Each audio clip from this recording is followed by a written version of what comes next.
Hello and welcome to a brand new video of Global Techniques of Architecture.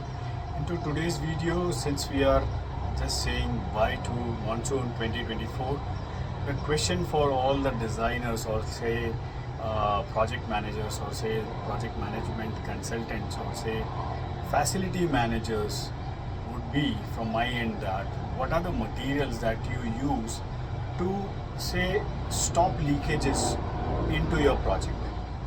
So it can be any material apart from sealants, or you say you can use sealants but to a minimal extent. So what would be your preferred material? Let me know, and we'll say have a due diligence video of what can be the pros and what can be the cons of using that material for a building from external, or say any remedial that you want to apply to the building facade from internal side, just to arrest the water leakage. So all comments regarding this question are a huge welcome. Once again, thanks for watching.